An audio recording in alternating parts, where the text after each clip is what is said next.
What's up, guys? Welcome back to the Lateral Explosion podcast.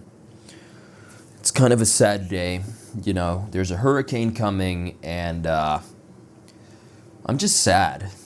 You ever just wake up and you're just fucking sad? Like, you just wake up, it's a typical day, and you take the blanket off, and you're like, wow, I had all right sleep. It's not like the best sleep in the world, but it's not the worst sleep in the world. It's like in the middle. It's like not like great where you're waking up fucking pummeling with energy, but it's not good in the sense that it's not bad. You're not sleep deprived, but you're not like fucking fully energized. You're like kind of in that middle ground where it's like, it's like whatever, right? It's like oatmeal. You're not looking forward to oatmeal. You're not like, fuck yeah, let's get some, like, you're just like, oatmeal. It's just like, whatever. Like, I guess I could have it. Like, I'm not gonna not like it, but I'm not gonna love it. I'm just like kind of there. So you take the blanket off and you're like, you know what would make this day better? A little bit of that caffeine, right? And then you open up your phone and then like the first thing you see is Andrew Huberman being like, oh, God, I fucking love neuroscience, right? Fucking does a line of cocaine, right? Like typical Andrew Huberman behavior. He's like, cocaine is awesome. It's the shit. Neuroscience. Fuck yeah. And then he's like, oh yeah, by the way, sorry, forgot to mention to you guys, but you gotta wait 60 to 90 minutes before consuming caffeine in the morning to optimize the caffeine consumption, because neuroscientifically, you just gotta do it. All right, bitch, the fuck you want me to like I'll scientifically break it down for you. But you just gotta trust me when I say that, all right, little guy? All right, little bro? All right, little homie? Yeah? Hey, I'm the fucking neuroscientist, bitch, right? There's a fucking moth. All right, jack my fucking frame. All right, but again, so I gotta wait 90 minutes. You take the fucking blanket off and you're like, God damn, I gotta wait 90 minutes. So what am I gonna do for the rest of these 90 minutes? And then you're like, you know what? There's nothing to do but scroll. So you scroll on TikTok, you open up Instagram, blah, blah, blah, blah, blah, and you just feel like shit afterwards. You're like, wow, I just like fucking short-circuited my dopamine receptors. Now I really don't feel like doing anything. It's almost like dopamine is like this thing that you're supposed to get in an evolutionary context, like when you actually do things that help you survive or reproduce in survival situations, like, oh, you killed a lion and you're eating the lion, you get the dopamine from the food. It's almost like it's like this thing where you're not supposed to be in modern society, but it's just a thought.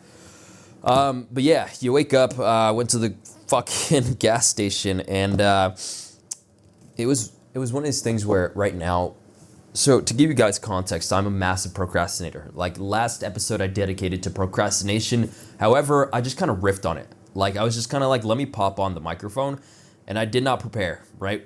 Typical procrastination behavior, but I thought I'd, kind of start riffing on it. Like, okay, procrastination, the whole, okay, fractionation, where you slowly build the habit by slowly baby stepping in instead of tackling Mount Everest, the identity stuff, the ceilings of success, the beliefs around success, just chatting on that. I might actually dedicate the third or fourth episode, most likely the fourth or fifth episode or some episode, right?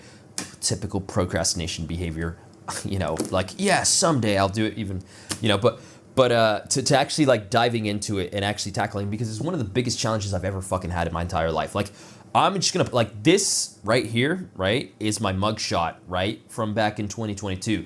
This right here is my mugshot from a month ago. Guess what? I went out to the club like a week ago, right? And I was like, oh my God, it's kind of whack out here. I low-key have PTSD from being in prison. And she was like, oh my God, really? Like, what did you go to prison for? I was like, yeah, so I had expired license plates. And she was like, oh, okay. Thought it was gonna be something, like, she didn't say this, but just she might as well have said, thought it was gonna be something a little bit more badass than expired license plates, right? You didn't pay a ticket, you didn't show up to court. What the fuck did you do? Yeah, I was gonna, like, the thought process was I was gonna pay it off, you know? I was gonna pay it off, but I didn't, right? And I'm probably not even gonna release this until the court date, like after the court date. So, you know, keep this on the back burner, right? Don't use this against me as evidence.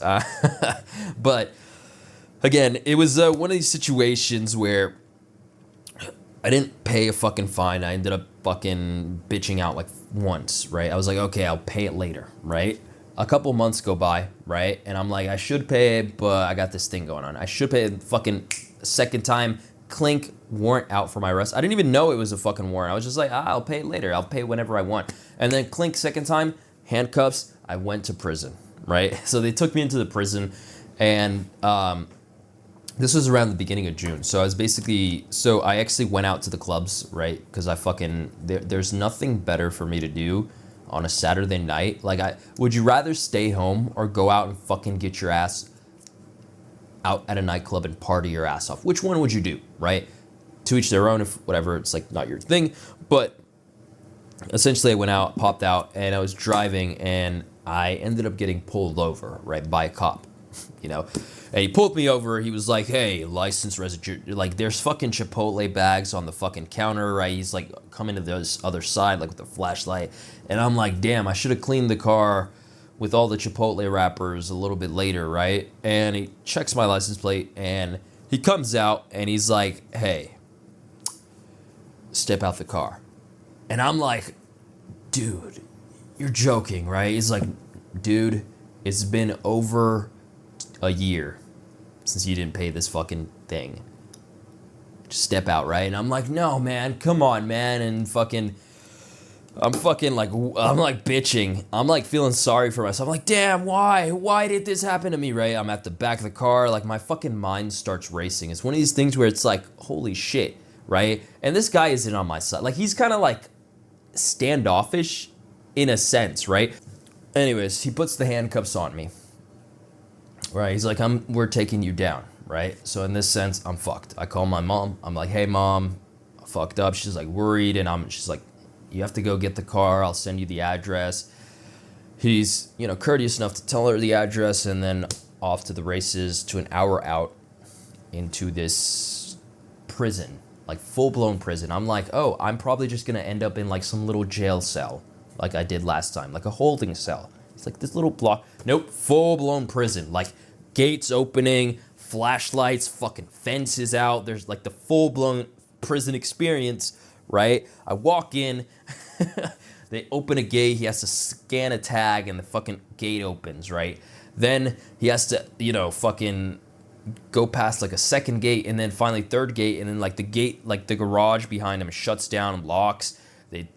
He gets out, takes me out, he's like, come on, like get in there. Then the fucking thing opens, first door opens, go in, then some little passcode, second door opens, and I'm just like, oh shit. Oh my God.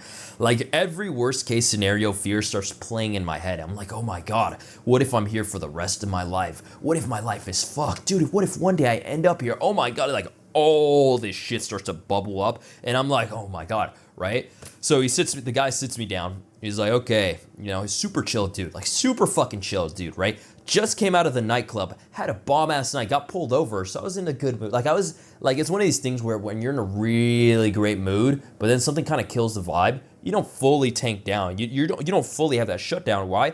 Because when you reach a flow state, it's almost like your synaptic superhighways are fucking, like your mirror neuron, like, I don't know how do you describe it? You just feel so good that the dopamine in your brain is like pummeling, and it's like this dance fest, like blah, blah, blah.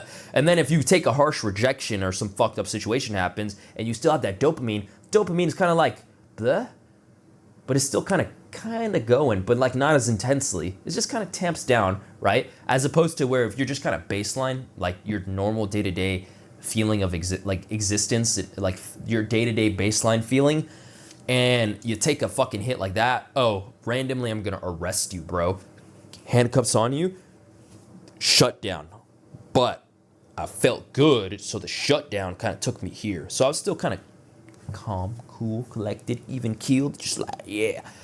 And a part of me was just kind of like fucking taking so many deep breaths from the base of my spine, which is really, really crucial. I was just like, okay, don't, like, it was one of these situations where when your thoughts get so toxic that you have a visceral reaction like cortisol, adrenaline, norepinephrine, fucking pummeling in your system, and it's grabbing you, holding you, creating this heavy tension, your best bet is just take a couple deep breaths into the base of your spine and stay present, like stay out of the mind. Like, okay, chatterbox in my head that's running all these mental movies of worst case scenarios. How about we focus on the chest body areas?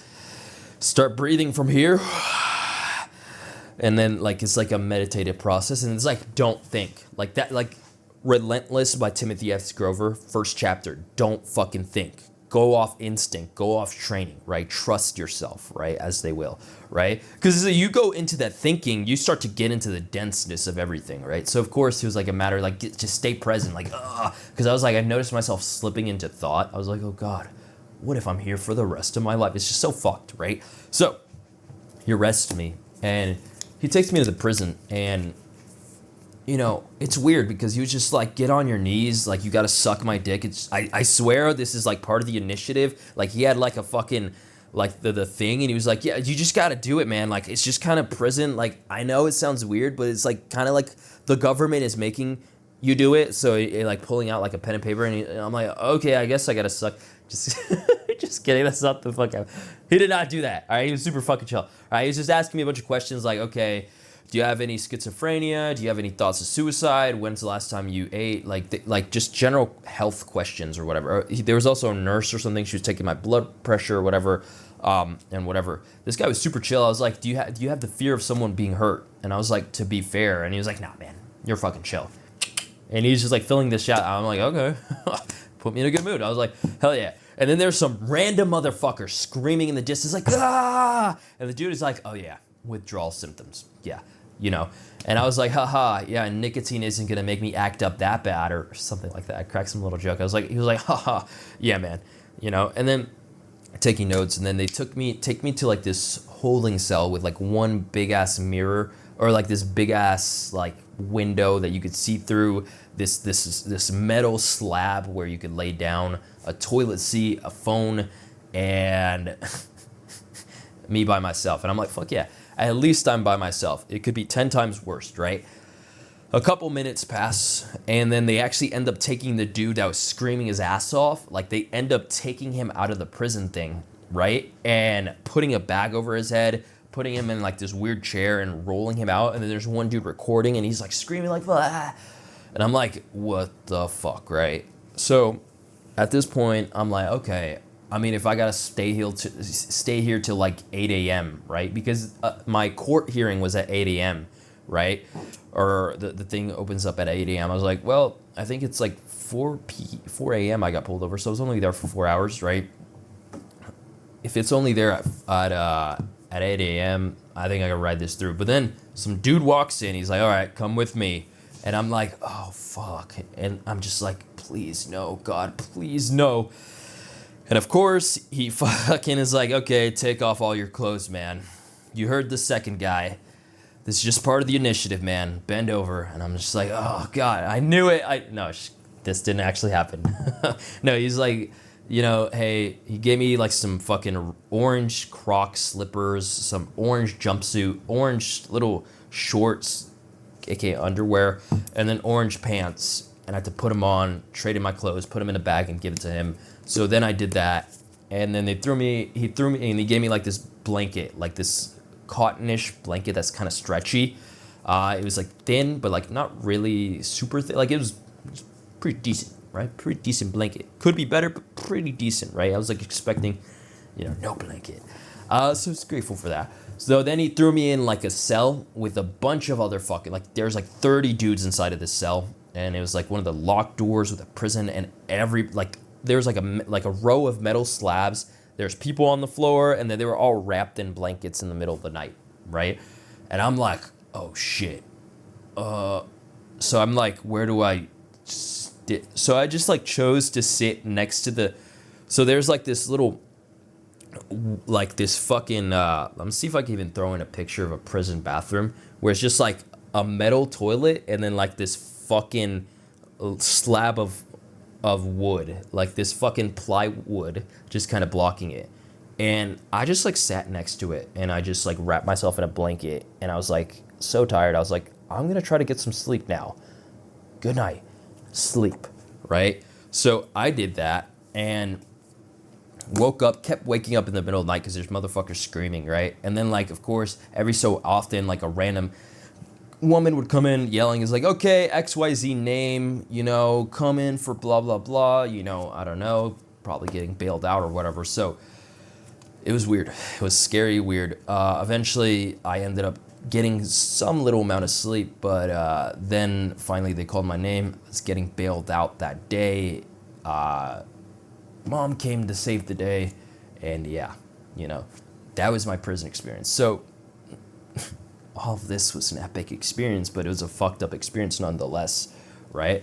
I could go into more depth, but the whole thing here is that I had a thing for procrastination, right? I had a thing for procrastination. It wasn't the best, you know, thing. Like, so I just had a tendency to put things off. I just sucked, right? I'm going to continue this video blog later, but as of right now, put a little split in the middle, review the audio, and then see if I could come back 10 times stronger next time. But I'm going to continue this and riff on this. But for right now, got 23 minutes worth of video. Could stretch it out a little longer, but I want to see what I could do.